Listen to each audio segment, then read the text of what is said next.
Yeah, boy. What's up, YouTube? It's your boy, Lil Mackie Rob, aka Mito. How you doing today, man? I hope y'all doing good, cause I'm doing pretty good. Um, yeah, just like to say thank everybody for checking out the videos, checking out the channel, man. I appreciate everybody who subscribes, who likes, who comments, man. Thank you for interacting. I love y'all. But yeah, man. How we doing today? We doing good? I'm doing pretty good. I'm doing all right, but we good. You take it as it comes. You know what I'm saying? Every day is a new day. You just take it in stride. You just keep moving. That's all you can do. But yeah, man. So, anyways, if you don't know who I am, like I just said, my name is Lil Makarov. I make reactionary content. Which is literally just me reacting to shit. I just kind of shoot the shit, talk shit, with topics that I'm interested in. Usually it's video games or hip hop, but I also just kind of talk about whatever I want to, But most of the time, I'm usually only interested and have heavy opinions on video games and shit like that. And yeah, so I mean, with that in mind, today's video is pretty straightforward, man. It's another reaction video, as always, and but we're gonna be talking about Guitar Hero. See, I don't know about y'all, and I don't know how much y'all play Guitar Hero as kids or whatever, but let me tell you, this was like the shit, bro. This was the shit at my cousin's house because I never had Guitar Hero. I didn't mind it, but it wasn't like my all-time favorite game, but it was cool as fuck to play with friends, like with my sister or my cousin or with all of us together. You get like the two people with the guitars, and then was it I think it was Rock Band that had the drum set, but I think Guitar Hero did too. I think that's why, though, for me, I kind of preferred Rock Band over Guitar Hero as a kid because I like to do the drum set and shit.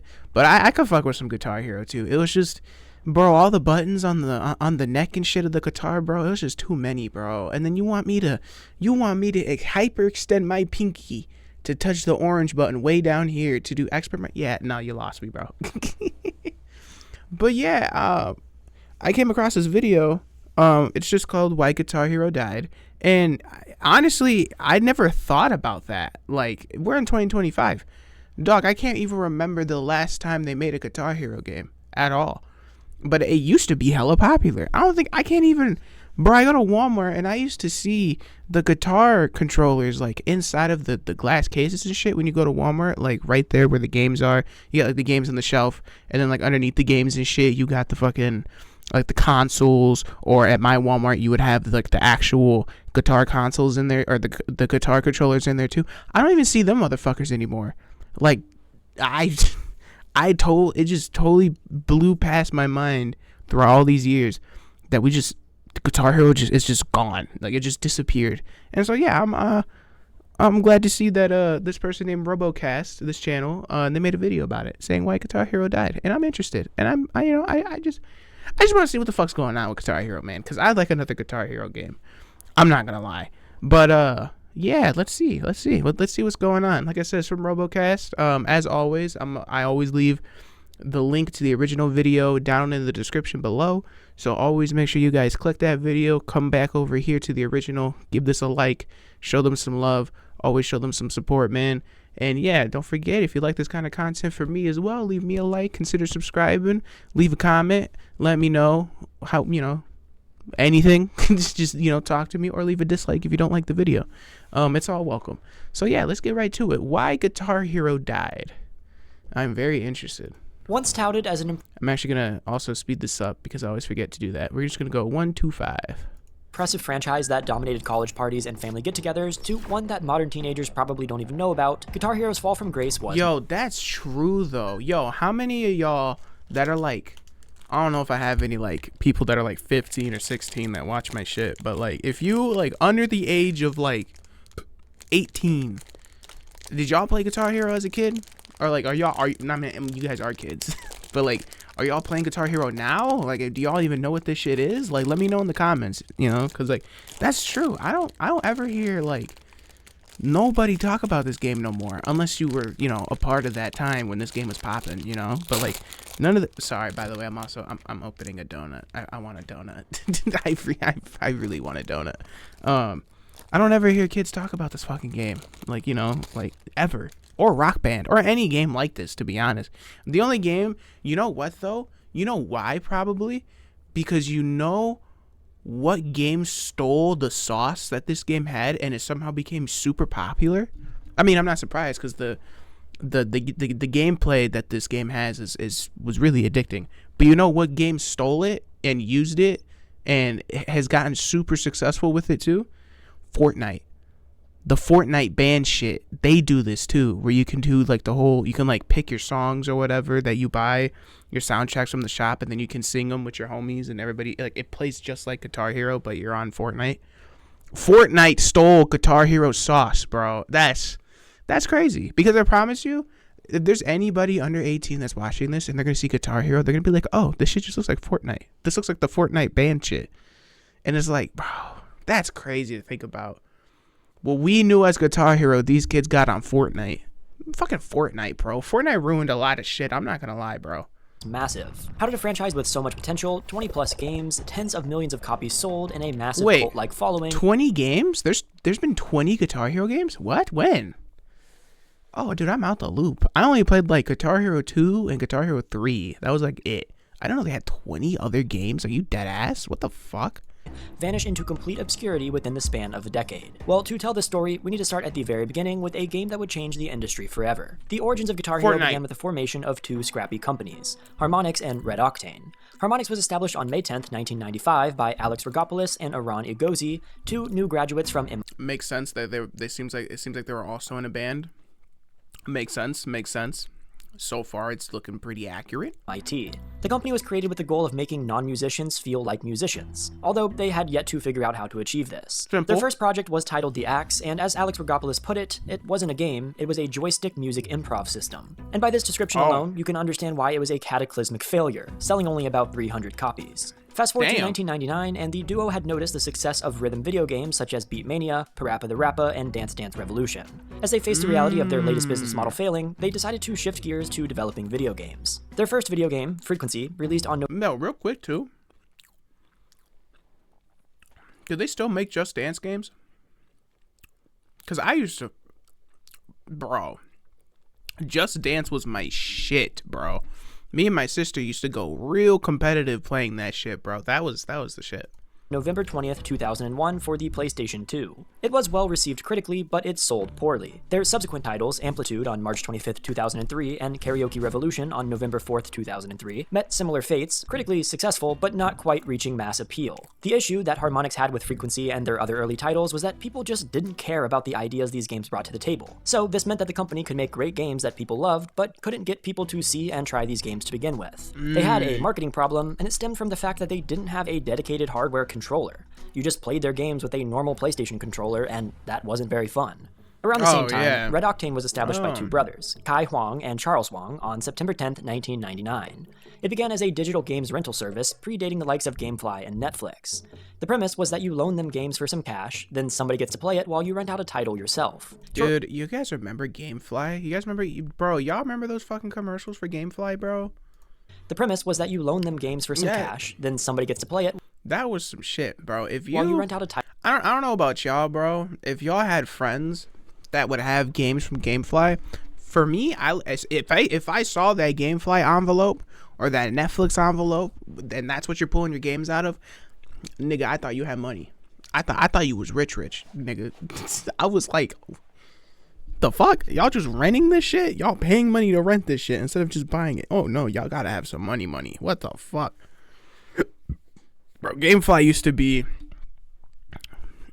That used to be some shit. Title yourself. Shortly after opening the service up, the dot-com bubble burst, kneecapping the entire operation. The brothers scrambled to find a new niche, and as they searched, they noticed the success of rhythm games in Japan. What was unique about games like Dance Dance Revolution, for example, was that they required custom controllers, or peripherals, to be played. Neither the games themselves or the peripherals were sold anywhere in the US at the time, which positioned their rental service as one of the few ways to play them. Of course, you wouldn't have a kind of smart controller to play them with, so they decided to create and sell their own dance pads to go along with their game rentals. It wasn't much, but it brought in enough cash to help the company weather the storm and build a reputation. Yo, if you think about it, they kind of revolutionized that shit.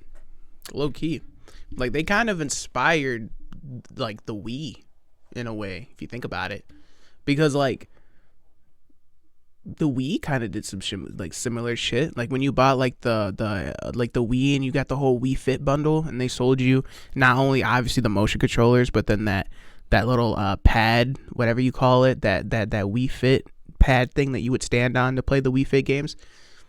I won't lie, these niggas, they kind of started the shit. I'm not gonna lie, they kind of trailblazed that shit of packaging your own special controllers for your specific games, or your console at least, whatever. Well, obviously consoles are gonna have their own special controller, but for their own specific games, you had to buy specific controllers. That was actually a pretty cool concept, you know. I think that's why people like. I think that's why you still it's definitely still successful. That's why I see people that have like, they get the whole like steering wheel setup with the pedals and shit. When people play like the racing games, they got the whole setup where it looks like a car and shit, because people like that shit. People just don't want to play games on a simple controller or the mouse and keyboard. They want to actually feel immersed. That shit's, you know what I'm saying? So for themselves. Through this, they also proved to Konami that there was a market for Dance Dance Revolution on consoles in the West, helping to bring the title overseas. Around this time, Roxor Games... See, I'm not gonna lie, I feel like most people play Dance Dance Revolution, not at home, but definitely more at like the arcades and shit, because they still have Dance Dance Revolution at arcades nowadays, you know? But I feel like it just became more I think it became more popular just in the arcades rather than at home, because I can't think of anybody's house I ever went to where they're like, you want to play Dance Dance Revolution? I would have been like, what the fuck, did you just ask me? Hell no. But then you asked me to play Just Dance, and I'm you know what I'm saying? Like, so, I mean, had just released a similar arcade title to DDR called In the Groove. As Red Octane was looking to expand their operations beyond making hardware, they decided to enter the world of publishing with In the Groove's console release. Still, Red Octane saw that even though Dance Dance Revolution had found some success in the West, it wasn't to the explosive degree that Japan saw. Red Octane wanted to capture that popularity in the US, but the writing was on the wall. Dance games just weren't very popular in Western markets.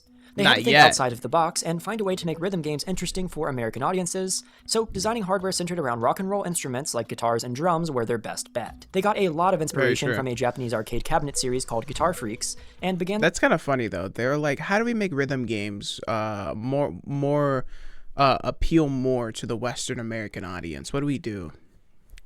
Rock and roll. Fuck yeah. Like, it's so easy, dude. Just... rock and roll. Just give these motherfuckers a guitar, and they'll be good. Like, that's very true. That's funny. Foray into making an exciting new rhythm game controller that felt like a real guitar. They had great ideas, but they needed someone to develop the game that these controllers worked with. Because remember, Red Octane was not a game developer. They just made the hardware. And this sounded like a simple task, but most game development companies dismissed Red Octane by simply claiming that music games don't sell. But according to Corey Fong, the senior brand manager at Red Octane, they just didn't know any better. So very few companies gave them the time of day. Except, of course, Harmonix. While their music games didn't sell, their work did catch the attention of Red Octane. So Harmonix needed a controller, and Red Octane needed a game. And the perfect partnership was formed. There you go, yeah. Red Octane agreed to create the peripherals for this new game, titled Guitar Hero, and fund its development, but Harmonix had to finish it in 9 months and for less than $2 million. Would they be able to deliver? As we all know, short development cycles always come at the cost of something. After all, they say you can only pick two. Quick, cheap. But I'll be honest though. This is also back in the day, so like, you know, I can understand why you need more money, but like, do you really need more than like $2 million to make a Guitar Hero game? I don't know. It just doesn't seem like that uber complicated to make a game like this. It's like it's the same gameplay loop every single match. It's just, you know, you just match the song with the beat, and then do the control. I don't know. I'm just talking shit, dude. This is why I don't make games, because I'm probably hella wrong. It probably does take a lot of time to make a good rhythm game and make it work properly. I'm just saying. I don't know. It just sounds weird. Like, I don't know. It just sounds weird that you need more than $2 million to make this kind of game. But I don't know. You know. Cheap or good.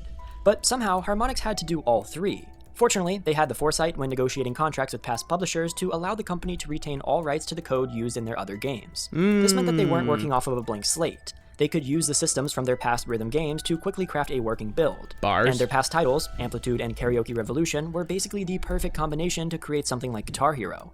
And the amount of time that they saved by having this code on hand would be extremely beneficial to everything else the team had going on. Saving time is one of the most important things when it comes to enabling you to do what you truly want to do, which is why, when I get tired of cooking, I use the sponsor of today's video, Factor 75. Factor 75 brings delicious, ready-to-eat meals right to your door, and every meal is fresh, never frozen, crafted by chefs, dietitian approved, and ready to eat in just 2 minutes. And the meals are really good too. I've actually been a Factor subscriber for about a year now. I mean, they look kind of good. I'll be honest, I usually kind of avoided getting shit like this because it just seems like it's like a fancier frozen dinner, but you're still just getting frozen dinners. You know what I'm saying? Like, just go to the store, go pick up a Sara Lee for like $2 and you'll be straight, you know. But take my opinion with a grain of salt. I'm a broke nigga, so like I would never pay for a subscription service for me to every month get a supply of frozen dinners. I'll just go to the dollar store and go get it myself. But like I said, I'm a broke nigga, so take what I just said with a grain of salt. Maybe it's super fucking fire and I'm missing out. That could be true too. Just saying. It's just a frozen dinner, bro. Like, but anyways, we're gonna let it play. Basically, you get to pick from 35 different menu options every week, including low-calorie meals, high-protein meals, keto meals, and vegan or vegetarian meals, and they are really good too. It's better Factor than takes the stress it's out of better than meals, Sara Lee for so sure. You can skip the chaos of the grocery store and all of that midweek cooking fatigue. Help to support the channel, keep these videos possible, and eat better. What is that, dude? This looks like pus. What is this? What drink is this? It looks like pus. What is this? High source of vitamin A and C, contains vitamin. Okay, but what flavor is this? Like this, the color is wrong. The color is not good. Help to support the channel, keep these videos possible, and eat better by checking out Factor. Get 50% off your first Factor box and 20% off your next month of orders by shit, they got chocolate milk though. All right, I'll take back what I said. Chocolate, this looks good. This looks pretty good.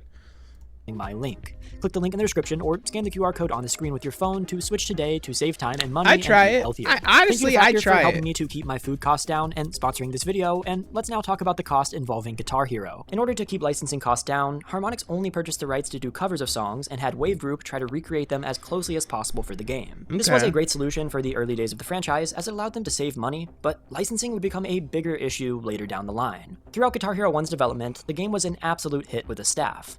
Not only did they enjoy developing it, they enjoyed playing it. Harmonix was largely composed of music. See, that's always good too. I always like it when developers are like that, you know, when developers not only just make the game, but like they also play it. Because to me, it kind of gives me like a good, I don't know, it gives me a good feeling of trust that I'm like, okay, anything that I find wrong with this game, these guys, since they play it and they like playing their own game, are 100% gonna catch the same shit and they're gonna like work on it with the next game. Because during this time there wasn't like online updates that you would just constantly get over time as the game went. You would just make a game, release it, and then figure out the mistakes from that game and then fix them in the next game, and then so on and so forth, you know. But that's always a cool thing. I like to hear that developers not only just make their game, but they also very much enjoy playing it themselves, because you know that's how you know they care, you know what I'm saying. Musicians, which allowed them to create a game that more accurately represented rock culture, and it was awesome. They even added their own band songs as bonus tracks.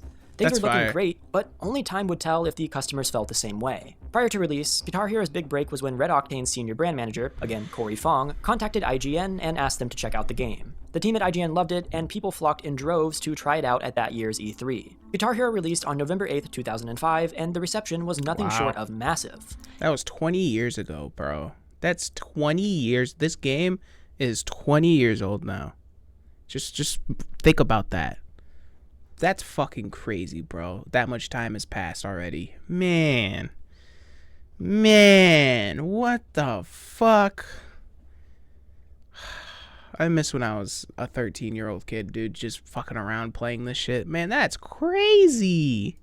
It made $45 million in the first 2 months. Damn! The demand for the game was so high, in fact, that Red Octane couldn't keep up. Stores would request as many as 80,000 guitar units, and the best the company could do was 2,500 at a time. It was obvious that the two studios had— Damn, bro. Damn. That's good, though. That's when you take that 45 milli you made and you better go open up a factory. A guitar factory, dude. That's crazy. A smash hit on their hands, so naturally a sequel was the next step. 100%. Harmonix and Red Octane knew that Guitar Hero 2 had to be bigger and better in every way imaginable. It needed to include new modes, characters, guitars, venues, Guitar and of Hero course, 2 is new the shit, songs, bro. which worked out great for them because Dude, Guitar Hero 2 was the fucking shit, bro. I don't know how other people feel about that one, but that was the shit. with the success of the first game, they had far more power when negotiating licensing deals. This allowed for some of the most requested bands to be featured in the track list. It was even possible to license a few master recordings, something that was completely impossible for their first game. In the end, there were 64 songs at launch, 17 more than its predecessor, and each of them came with a bass and rhythm track that could be played separately Nice. with a different note chart. Nice. This feature essentially doubled the catalog and allowed players to perform as a band in multiplayer instead of just facing off. The game even included a practice mode where players could review specific sections of songs as much as they wanted. It had just about everything players could have wanted in a sequel. So when Guitar Hero 2 released on November 7th, 2006, it was no surprise it was yet another resounding success. Oh, dude, it was so It grossed good. over $200 million in only 2 And months. Guitar Hero 3 more was than really 4 good, bro, times I'm what the first telling you. game made in the same amount of time. I do know some people didn't really like Guitar Hero 3 that much. I thought it was amazing. I'm telling you, 2 and 3 were fucking amazing to me. It wasn't too long before bigger publishers wanted to cut and made offers to purchase Red Octane and Harmonix. Activision bought Red Octane and the Guitar Hero brand in May of 2006 for a Fucking whoping $100 Activision. million. Always got their slimy while MTV hands in Games, something. owned by Viacom, bought Harmonix for $175 million later that year. But there was a catch. For whatever reason, likely bad blood between Activision and Viacom higher-ups, Red Octane was forbidden from working with Harmonix again on another Guitar Hero title. As a result, their What? That's stupid as fuck. Why? Because it's some bull. You see what I'm saying? Fucking Activision, bro. I mean, I know I know it's two parties that were having this issue. It sounds like, but I'm just saying, like, this is what I'm saying. As soon as you get Activision touching something, bro, it just shit gets fucked up for some reason. You mean to tell me you guys were like, yeah, the first 2 games were great. We're going to buy you guys. However, you two fucking companies, developer teams that made these 2 successful games, yeah, no, you guys can't link up with each other because I say so. But we got to make the 3rd game. If you want the 3rd game to be better than the first 2, you got to let us work together. No. Like, what kind of backwards ass thinking is that? Why? last title together was Guitar Hero Rocks the 80s, the follow-up to Guitar Hero 2, as they were still contractually obligated to see a spinoff until completion. But after this, Activision would be in charge of all upcoming Guitar Hero games, and while this seemed good at first, it would quickly take a turn for the worst. As a result, Guitar Hero 3 Legends of Rock was the first title in the series developed by Neversoft instead of Harmonix. While they were well equipped for the job based off of their experience with the Tony Hawk series, they lacked the same musical experience that Harmonix had. This led to many small, personal touches being lost in subsequent titles. Examples include note charts poorly matching the music, and a focus on providing a challenging experience instead of one that's fun. Neversoft also decided to play it extremely safe for their first title in the series, barely innovating anything with the sequel. Apart from new wireless controllers, online multiplayer, and the game's increased difficulty, there really wasn't much to set it apart from past titles. Except, of course, the soundtrack. The song count was a whopping 73 tracks, over half of them were master recordings instead of covers, and it included many iconic bands. Even better, Guns N' Roses' legendary guitarist Slash was featured in the story with a song he created exclusively for the game. The track selections were by far the best of any game yet, as many critics would go on to Mississippi confirm. However, Queen! That was a good song. there was one other element that elevated the game's popularity to unfathomable heights, and it came in the form of a new console breaking into the market. The Nintendo Wii was a cultural touchstone when it first came out on November 19th, 2006. I told y'all niggas. Not That came only out in did it end up becoming 2006? I thought that game came out in 2010. Dog, I had that console for like 8 years, bro. That's crazy. one of the best-selling consoles in gaming history, it managed to appeal to new audiences. It was a massive hit with casual players, becoming a console that was synonymous with families and get-togethers, while the Xbox so 360 good. and PS3 became the consoles for hardcore gamers. It had a very particular brand that was a match made in heaven for the likes of Guitar Hero. So when Guitar Hero 3 released on October 28, 2007, copies were flying off the shelves. It was Activision's most successful launch at the time, making $100 million in the first week alone. And even though the game was released on 6 different platforms, the Wii version made up over half of the game's sales. The figures don't even begin to scratch the surface of how it impacted social gatherings either. The game seemed to be everywhere, and everyone who saw it wanted to give it a shot. When they did, they were hooked. It didn't matter that the title didn't innovate in a lot of areas, because to almost everyone playing the game, the franchise was the completely shit. new to them. And frankly, it was just a really good game, even if it had some blemishes here and there. But despite that, over the next few years, the Guitar Hero franchise would decline almost as quickly as it started. In typical AAA game publisher fashion, Activision decided that they needed to bring more Guitar Hero titles to the market, with sequels, ports, expansions, and spin-offs being released annually. See, now that makes sense why there's 20 fucking games. And I should have thought about that as soon as they said Activision. Yeah, that makes a lot of fucking sense, dude. Things weren't as charming as they used to be, there was still some hope. Activision's access to resources drastically reduced the shortages of guitar controllers, titles could be ported to more consoles simultaneously, and most of these new games did bring some improvements to the series. To many, the shift wasn't even noticeable. Out of the millions playing these games, there weren't exactly a lot of people who were familiar with the underground culture they were originally based on. All they knew was that the series allowed them to connect with friends and family in completely new ways, especially after the enormous success of the Wii, which already managed to bridge generations unlike any console ever had before. That's very true. I was gonna say though, I don't know, I kind of feel like people didn't really care about like the fact that they weren't like too heavy into like rock and roll music or like the underground rock and roll music or shit like that. I don't think people really cared about that too much. I think people just enjoyed the good game. You know what I'm saying? I don't know. I don't think, I mean, I could be wrong. I don't think that affected too many people's opinion on the game because they just don't understand or they didn't know the songs that were on the soundtrack. Because I'm saying that as somebody who's one of them. I'm like a pure rap fan, pure hip hop fan. That's it. Hip hop and R&B is like the only things I listen to. I don't really listen to country. I don't listen to I don't listen to country. I don't listen to country. I don't listen to rock and roll.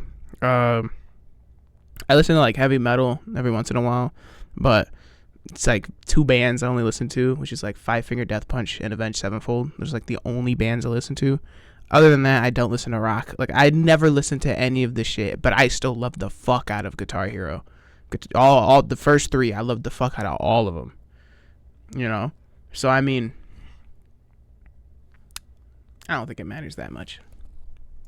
The sales figures alone speaks to the impact that this franchise had on pop culture, being the first to have an individual video game generate over $1 billion in revenue. Damn. It was a monstrous success, but things would soon go downhill relatively quickly. While all of this was going on, Harmonix didn't want to step away from the genre after Guitar Hero 2. They immediately got to work making a title with the same formula, but with new instruments. Are they the niggas that made Rock Band? This resulted in Rock Band as a competitor franchise, sprouting from the foundation. Yeah, I'm telling you, boys, I thought Rock Band was better than Guitar Hero. Just because of the drum set. Just the drum set really just took it over the edge for me, bro. I'm not gonna lie. Of Guitar Hero 2 in 2007.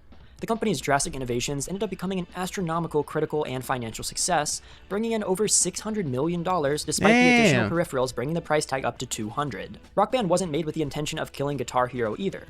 In fact, the individuals at Red Octane and Harmonix never actually held any grudges. But the rhythm game arms race had officially heated up. Because of Rock Band's innovation and success, only a year later, Guitar Hero 4 World Tour adopted the drum and microphone instruments. I remember that one. While this was largely a good thing, it meant none of the songs from past games could be imported, including their DLC. This also marked the first title in the series to be able to feature every single song as the original master recording instead of covers. Like Guitar Hero 3, the game was criticized for poor note charting, and even with the new improvements, people considered this game to be the worst Guitar Hero game yet. It had a lot. I've heard that. I didn't think World Tour was that bad. I'm gonna be honest. I thought it was pretty good. And that's probably only because you had the drum set and like the other shit a part of it too, and I think the microphone as well. Did they add the microphone? I don't know if they added the microphone in World Tour, but I know they had the drum set. I'm telling you, I thought it was good, but I do remember hearing people say a lot of people did not like Rock Band not Rock Band, Guitar Hero World Tour, sorry, but Yeah. I thought it was good. I don't know, dude. I thought it was good. A lot of flaws, but most importantly, the game poorly communicated when a bandmate was failing a song, and there wasn't a way to save them from failing, unlike in Rock Band. This would lead to that is true. Yeah, I remember that. Dude, my cousin used to get so mad at me when we played together because he was like, he would play that shit all the time. Like, he was able to like hit the notes perfectly.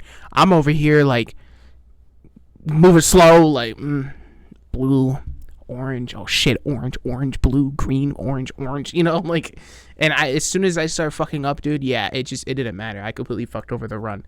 And I remember he used to be mad at me and be like, dude, like, what the fuck, dude, like, very young, but oh, dude, that was funny. frustrating situations where the entire team loses the game because one player was struggling. Yeah. Guitar Hero 4 tried to innovate with the introduction of an in-game music creator, but it was predictably quite limited. Overall, critics wrote it off as an inferior replica of Rock Band, which was problematic. The game was still a huge success in terms of sales, albeit a bit less than Rock Band 2, but the cracks in the series were definitely starting to show. The two franchises were largely able to coexist over the course of 2007 and 2008. In fact, they had almost a symbiotic relationship with how they could innovate upon each other and give back to the bands that they were licensing tracks from. Yeah, see, this is why I think competition is good in video games, dude, because it's still, if it's good, just genuine competition, bro, you're going to get some good games out of it, you know? Now, as long as you're not just 100% copying another game, then, you know, obviously that people are going to call that out. But like, so it's good because then you could take inspiration from the other game, make your game better, and then they can do it in turn back to you, make their game better, and it's just a constant tower. Two towers of fucking good quality are constantly being built every single time one drops, you know, or every single time one game drops, you know. So I got this type of competition is good for games, dude. That's why I think Marvel Rivals is really good for Overwatch. It's kind of something similar going on there, you know?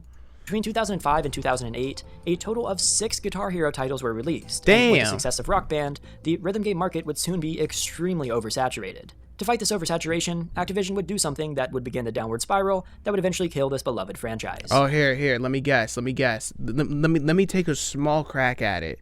I'm probably not gonna get it right. Knowing Activision, they had some sort of extra thing that you needed to pay for to play the game, or like access something in the game. Like you had to pay for some shit, whether it was DLC or maybe they started introducing something to do with money is what I'm feeling they fucked up with.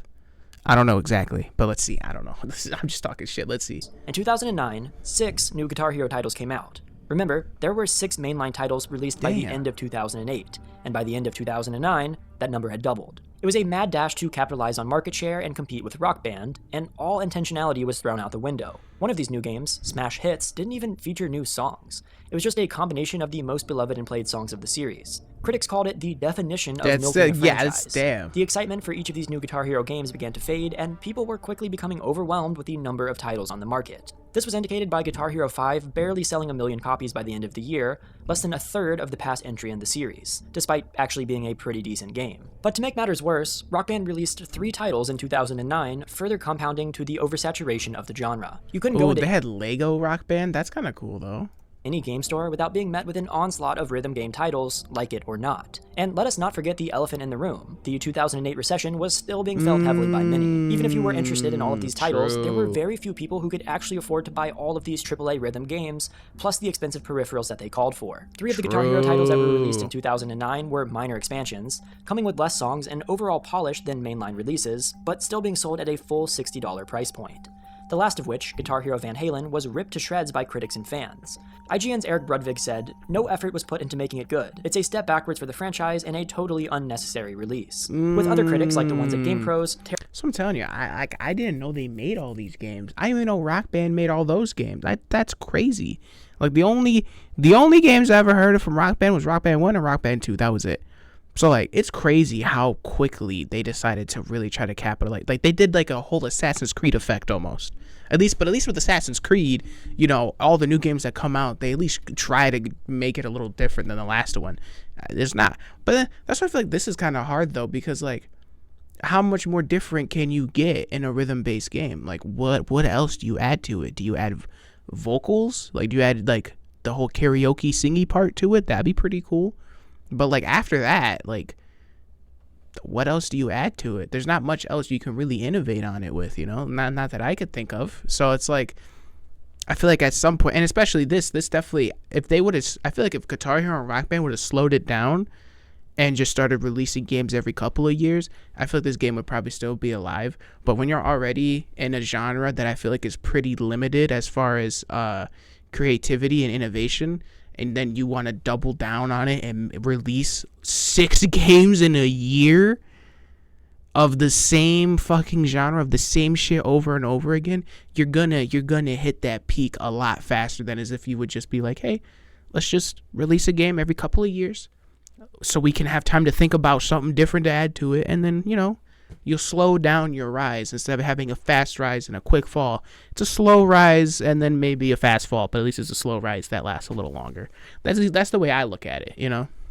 Tearing into it as well. Unsurprisingly, all 2009 Guitar Hero and Rock Band games performed worse than their publishers had expected. For context, the music genre produced $200 million in 2006, $1 billion in 2007, $1.6 billion in 2008, and now $900 million in 2009. Half the profits, with 4 times the titles of past years. It was clear the genre as a whole was on the decline. Going into 2010, Activision realized this and immediately started to cut back on the franchise.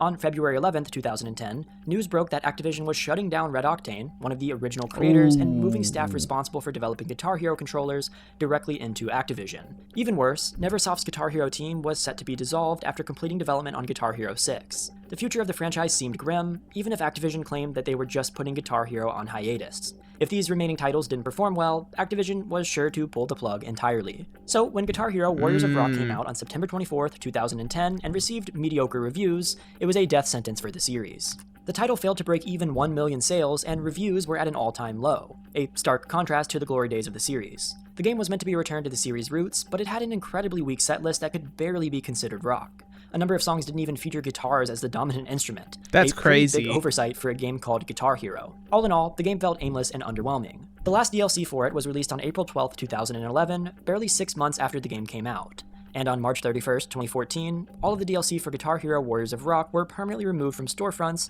due to Activision no longer holding the licensing rights for many of the tracks. Damn. In fact, the track licensing was a consistent problem for the Guitar Hero franchise from the very beginning. In a sense, Guitar Hero relies on the works of other artists to exist. The issue with this is it costs money to license the work of artists for your product. The cost depends on many different factors and can be negotiated with the respective licensing companies, but there are a few points that make costs go up. What you need the song for, whether it's the master recording or not, and how famous the song is. Early on into the franchise, the developers circumvented this issue by creating covers of the songs instead of using the originals, but as the franchise grew, the setlist had to as well. Master recordings and famous songs became a must, and neither of those came cheap. The companies responsible for licensing the songs want to ensure it's profitable and that it won't reflect badly on the artist in any way. This issue would only get worse as DLC was released for later titles, because now they can't just ask for a one-time license. It has to be renewed every so often, and you also need the rights to distribute the song. It lit a fire under the entire franchise that compounded the need for Guitar Hero to always be successful to combat the rising licensing costs. With this in mind, it's more apparent why Yeah, I mean, that does make a lot of sense. But then that kind of lets you know how much money Fortnite is really printing off of that game, just off of that, or Epic, because Epic's the studio. But Fortnite is printing money for these motherfuckers so good. If these, and mind you, I know this was back in like 2014 or whatever, that, you know, they're having struggle. I mean, it was a struggle throughout the whole lifespan, but, you know, I understand this was like at least 15, 20 years ago, you know, so this is, you know, I understand, you know, they're kind of struggling back then, especially with the recession and things like that. Like, not a lot of people had a lot of money, and I can only imagine that kind of thing also affected the companies and shit with their money. So I can only imagine how much they really were having to spend to get their license to run these songs for these games. But now it makes me realize how much money Fortnite is really printing, bro. Because I know we're nowhere near the 2008 recession and shit like that, but I can only imagine that those licenses aren't any cheaper nowadays than they were back then. And mind you, Guitar Hero was just getting licenses for like rock music. Fortnite is getting licenses for rock music, for pop music, for hip hop rap music. I don't know if there's any country music on there. I haven't looked, but multiple genres of music, heavy metal, like they have to buy these licenses for a lot of genres of music, and that shit probably costs a lot of money.